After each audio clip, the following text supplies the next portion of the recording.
নমস্কার বন্ধুরা, গোপালের হেসেলে আপনাদের সবাইকে স্বাগত।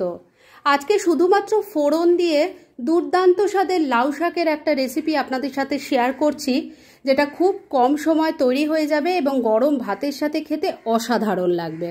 তাই চলুন আর সময় নষ্ট না করে রান্নাটা করে ফেলি। আজকে শুধুমাত্র ফোড়ন দিয়েই লাউ শাক রান্না করব, যেটা গরম ভাতের সাথে খেতে অসাধারণ লাগবে। আর তার জন্য কড়াইয়ের মধ্যে বেশ খানিকটা জল গরম করে নিয়েছি। এর মধ্যে অল্প নুন দিয়ে দিলাম। জলটা দেখতেই পাচ্ছেন হালকা গরম হয়ে গেছে। এবার এর মধ্যে দিয়ে দেব আলুর টুকরো। আমি এখানে বড় সাইজের একটা আলু নিয়েছি, সেটারই খোসা ছাড়িয়ে টুকরো করে কেটে নিয়েছি। আলু টুকরোগুলো দিয়ে দিলাম। এর সাথে দিয়ে দিচ্ছি লাউ শাক। আমি লাউ শাকটাকে ভালো করে ধুয়ে পরিষ্কার করে কুচিয়ে রেখেছি, দিয়ে দিচ্ছি। সমস্ত লাউ শাকটা দিয়ে দিয়েছি। এর সাথে দিয়ে দিচ্ছি বেশ কয়েকটা কাঁচা লঙ্কা চিড়ে নিয়েছি, সেটাই দিলাম। জলের সাথে ভালো করে মিশিয়ে নিচ্ছি।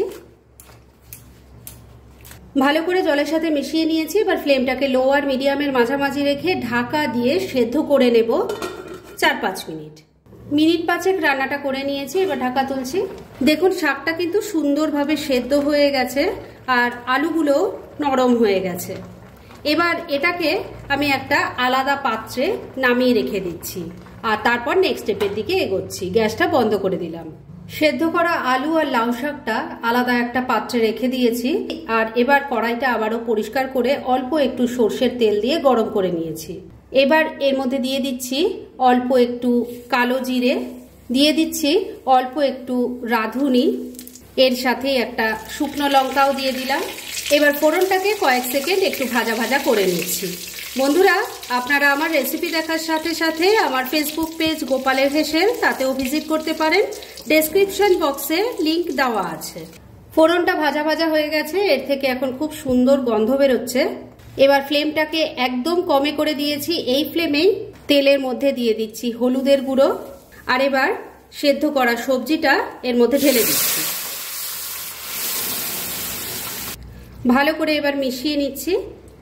এই রান্নাতে বন্ধুরা আর কোনো রকম মশলার দরকার পড়ে না। শুধু এই ফোড়নটা দিয়েই রান্নাটা যে কি অপূর্ব হয় সেটা একবার আপনারা ট্রাই না করলে বুঝতেই পারবেন না। গরম ভাতের সাথে সত্যি খেতে ভীষণ ভালো লাগে। লাউ শাক তো পেট ঠান্ডা রাখে, তো এই শাকটা রান্না করতে বেশি মশলা আমার মনে হয় দেওয়ার দরকারই পড়বে না।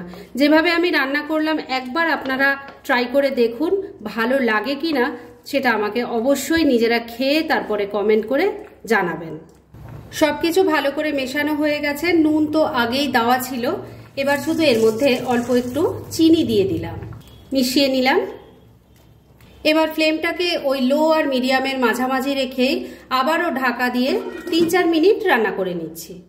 মিনিট 4 আবারও রান্নাটা করে নিয়েছি। এবার ঢাকা তুলছি। ঢাকা তোলার সঙ্গে সঙ্গে দারুণ একটা গন্ধ বেরোচ্ছে।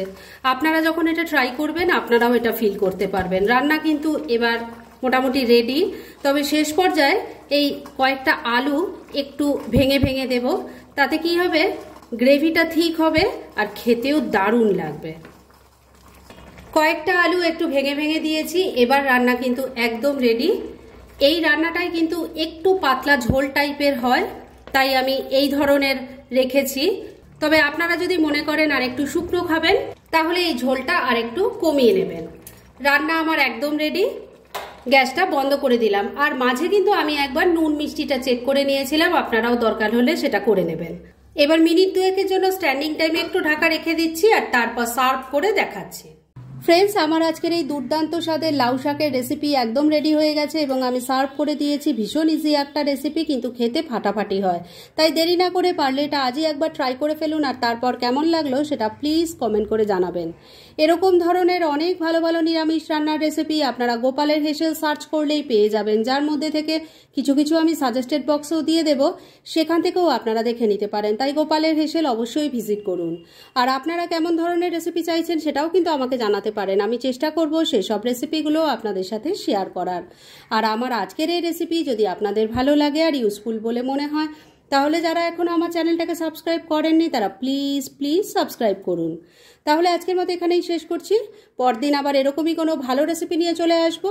আপনারা সবাই খুব ভালো থাকুন, সুস্থ থাকুন।